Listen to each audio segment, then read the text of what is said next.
বর্ষার শেষ দিক। সারাদিন ঝিরঝির বৃষ্টি হওয়ার পর সন্ধ্যার পর থেকেই আকাশটা আরও কালো হয়ে উঠেছিল। রাস্তার দুপাশে বড় বড় গাছগুলো বাতাসে দুলছিল, আর মাঝে মাঝে বিদ্যুতের ঝলকানি পুরো পরিবেশটাকে আরও ভয়ঙ্কর করে তুলছিল। রাত তখন প্রায় 10:30। রফিক নামের এক যুবক শহর থেকে নিজের গ্রামে ফিরছিল।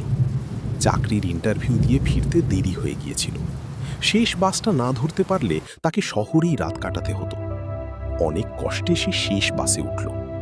বাসে ওঠার পর তার একটু অদ্ভুত লাগলো। এত বড় বাসে যাত্রী মাত্র 6-7 জন। সবাই চুপচাপ বসে আছে, কেউ কথা বলছে না, কেউ মোবাইল ব্যবহার করছে না, এমনকি বাসের কন্ডাক্টরও কোনো কথা বলছে না। রফিক ভেবেছিল সবাই হয়তো ক্লান্ত। সে জানালার পাশে বসে বাইরে তাকিয়ে রইল। বৃষ্টি তখন আবার শুরু হয়েছে। কিছুক্ষণ পরে সে খেয়াল করল বাসের ভেতর অস্বাভাবিক ঠান্ডা, যেন শীতকাল, কিন্তু তখন তো বর্ষাকাল। রফিক কাঁধ ঝাঁকিয়ে আবার বসে রইল। হঠাৎ তার সামনে বসা এক বৃদ্ধ ধীরে ধীরে ঘুরে তাকালো। লোকটার চোখ দুটো অদ্ভুত। তুমি নতুন? রফিক অবাক। জি, আমি নতুন। বৃদ্ধ আর কিছু বলল না, আবার সামনের দিকে তাকিয়ে বসে রইল। রফিকের বুকের ভেতর কেমন যেন অস্বস্তি হতে লাগল।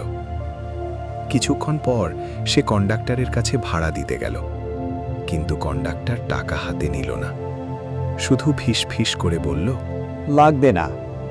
রফিক অবাক হয়ে ফিরে এলো। ভাড়া লাগবে না মানে? এ কেমন কথা? বাস তখন গভীর জঙ্গলের রাস্তা দিয়ে যাচ্ছে। এই রাস্তার একটা বদনাম ছিল। প্রায় 10 বছর আগে এখানে একটি ভয়াবহ বাস দুর্ঘটনা ঘটেছিল। অনেক যাত্রী মারা গিয়েছিল। রফিক ছোটবেলায় সেই গল্প শুনেছিল, কিন্তু সে এসব নিয়ে ভাবল না। হঠাৎ বাসের ভেতরের আলো নিভে গেল। চারপাশ অন্ধকার, শুধু বাইরে বিদ্যুতের আলো। একটা বজ্রপাত হতেই পুরো বাস এক মুহূর্তের জন্য আলোকিত হলো। আর তখন রফিক যা দেখল, তার বুকের রক্ত যেন জমে গেল। সামনের বৃদ্ধের মুখের অর্ধেক অংশ নেই। পাশের মহিলার চোখের জায়গায় কালো গর্ত, আরেকজনের গলা কাটা। বিদ্যুতের আলো চলে যেতেই আবার সব অন্ধকার। রফিক ভাবল সে হয়তো ভুল দেখেছে, হয়তো আলো আধারির খেলা। কিন্তু তার হাত পা ঠান্ডা হয়ে যাচ্ছিল। সে মোবাইলের ফ্ল্যাশ চালাতে গেল।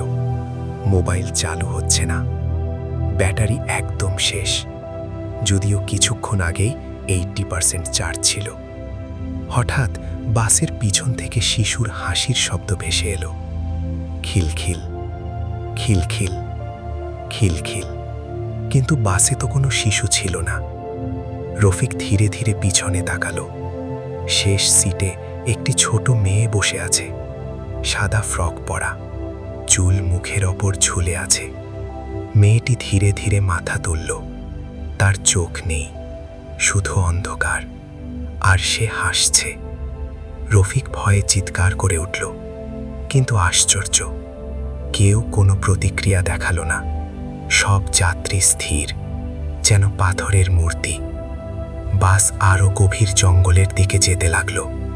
হঠাৎ রফিক জানালার বাইরে তাকিয়ে দেখল, একই গাছ, একই মোড়, একই ভাঙা সেতু বারবার আসছে, যেন বাসটি গোল গোল ঘুরছে। তার মনে হলো বাসটা আর বাস্তব পৃথিবীতে নেই। তখনই সামনে বসা বৃদ্ধ আবার বলল, নেমে যাও। রফিক কাঁপা গলায় বলল, কোথায়? এখনই নেমে যাও, না হলে আমাদের সঙ্গেই থাকবে। রফিকের গা শিউরে উঠল। ঠিক তখনই বাস ধীরে ধীরে থামল। দরজা খুলে গেল। বাইরে ঘন কুয়াশা, আর কিচ্ছু দেখা যাচ্ছে না। কন্ডাক্টর প্রথমবার জোরে বলল, যার নাম রফিক, সে নেমে যাও। তারা তার নাম জানল কিভাবে? ভয়ে ভয়ে সে বাস থেকে নেমে গেল। মাটিতে পা রাখতেই দরজা বন্ধ হয়ে গেল। তারপর বাসটি ধীরে ধীরে কুয়াশার মধ্যে মিলিয়ে গেল। রফিক কিছুক্ষণ দাঁড়িয়ে রইল। তারপর বুঝতে পারল সে গ্রামের কাছেই আছে, কিন্তু রাস্তার পাশে একটি পুরনো স্মৃতিফলক দাঁড়িয়ে। সে এগিয়ে গিয়ে পড়ল।